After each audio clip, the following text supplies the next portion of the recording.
part of him. He shook his head, his eyes wide, fixed on the world outside the window. "I'll be okay, Mom. The meteorological data on my tablet said the temperature will peak at 72 degrees Fahrenheit by noon." Joe, his dad, strode into the room, car keys jangling like a victory bell in his hand. "That's my boy. A man with the facts. All right, crew, sound off. Zakyius got the snacks." "Check," Zakyius yelled, holding up a backpack that bulged suspiciously. "Zhalani, got the camera?" "Phone is charged and ready, Dad," she replied, striking a quick pose. "Rayssa, got the peace and quiet?" Joe asked with a wink. Rayssa laughed, sliding the cooler onto the counter. "I packed it right next to the patients and the extra wet wipes." "And Zhalani," Joe said, his voice softening just a fraction as he placed a hand on his youngest son's shoulder. "You got the excitement?" Zhalani looked up at his father, a slow, tentative smile spreading across his face. It wasn't the boisterous, overflowing excitement of his siblings, but a deep, bubbling wonder that made his heart feel too big for his chest. "I think so, Dad," he whispered. "I think I do." The car journey was a symphony of competing noises. Zakyius's play-by-play commentary of everything he saw out the window, Zhalani's curated road trip playlist blasting from her portable speaker, and the rustle of snack bags being opened and closed. Zhalani was uncharacteristically quiet, his face pressed against the cool glass of the window, watching the neat, familiar rows of suburban houses slowly give way to wider spaces, to fields dotted with trees he couldn't name. His mind, usually so full of internal data and lists, was quiet for once, simply absorbing the streaming visual feed of a world growing steadily greener.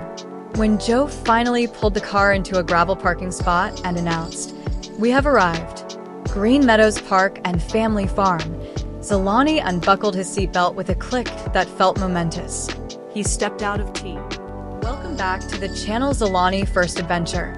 The sun had not yet properly claimed the morning sky, leaving it a soft, hazy gray-blue, but the Trench household was already vibrating with a level of energy typically reserved for rocket launches.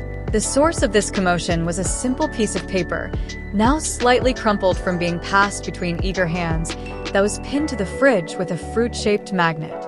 In Joe's bold, looping script it read, "Today, park and farm visit. Departure, 8 a.m. sharp." For most families, this would be a pleasant weekend outing. For the Trenches, and for Zhalani in particular, it was an expedition into the unknown. At 10 years old, with a mind that loved the predictable comfort of maps, schedules, and the familiar four walls of his room, Zhalani had never, ever been to a park or a farm. The very concepts were as abstract and fantastical to him as the distant galaxies he sometimes read about in his books. His older sister, Zhalani, at 14, was currently attempting to wrestle a brush through her thick hair while simultaneously using her phone to, as she dramatically announced, research the aesthetic vibes of local farms for optimal photo opportunities. Her twin, Zakyius, was less concerned with aesthetics and more with practicalities, currently conducting a noisy inventory of his backpack to ensure he had enough snacks, water, and emergency comic books to survive a potential apocalypse, let alone a morning out. Their mother, Rayssa, moved through the kitchen with the calm, efficient grace of a seasoned air traffic controller, packing a cooler with sandwiches, juice boxes, and a bag of sliced apples, her smile a quiet, steady beacon amidst the chaos. "Zhalani, sweetheart, are you sure you don't want a jacket? It might be breezy," she asked, her voice cutting through the din. Zhalani, dressed in his favorite dark blue hoodie and jeans, stood by the front door, his backpack strapped on so tightly it looked like. "Zhalani?" Rayssa said, coming to stand beside him. "What do you think?" Zhalani could only manage one word, breathed out in a sigh of pure awe. "Big." Thanks for watching the video, and don't forget to subscribe channel.